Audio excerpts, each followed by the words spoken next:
NTR flexi తొలగింపుపై media ముందు నందమూరి బాలకృష్ణపై సంచలన వ్యాఖ్యలు చేసిందట లక్ష్మీ ప్రణతి. నిజంగానే బాబాయ్ గురించి మరి ఆయన ఎంతో ఇష్టపడతారని, అలాంటి బాబాయ్కి ఈరోజు ఏమైందో అర్థం కావడం లేదు.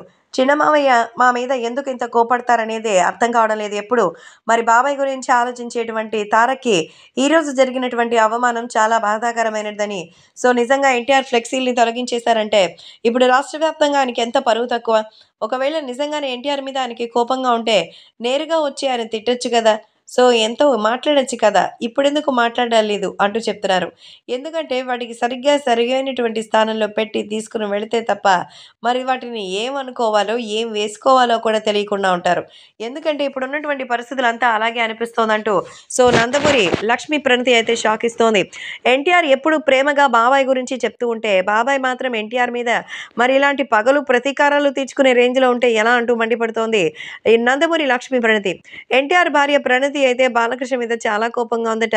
నిజంగానే నేను కూడా ఏదైనా అనుకున్నాను, కానీ ఇప్పుడు వీళ్ళ ప్రవర్తన చూస్తుంటే నిజంగా చాలా షాకింగ్గా అనిపిస్తోందంటూ చెప్తున్నారు. కాబట్టి ఇప్పుడు సోషల్ మీడియాలో సైతం ఎంతో వైరల్గా అవుతుంది. అలాగే లక్ష్మీ ప్రణతి మాత్రం నందమూరి బాలకృష్ణ ఈసారైనా ఎన్టీఆర్ని అర్థం చేసుకుంటే బాగుంటుందంటూ కోరుతోంది. మరి ఎన్టీఆర్ ఫ్లెక్సీల్ని తొలగించేశారు, బాగానే ఉంది, కానీ దానివల్ల నేను పెట్టింది ఫ్లెక్సీలను మాత్రమే, ఫ్లెక్సీలను పెట్టకూడదని ఆ విషయాన్ని క్లారిటీగా చెప్పొచ్చు కదా. ఇంకా జూనియర్ ఎన్టీఆర్ మధ్య మీకు ఏ రకమైనటువంటి కొనసాగింపులు సంప్రదింపులు లేవని తెలిస్తే మాత్రమే ఇక్కడ తనకి ఎంతో రకమైనటువంటి అదృష్ట లాభం ఉంటుందంటూ చెప్తున్నారు. కాబట్టి ఈ విషయం సోషల్ మీడియాలో సైతం ఎంతో వైరల్ అవుతోంది.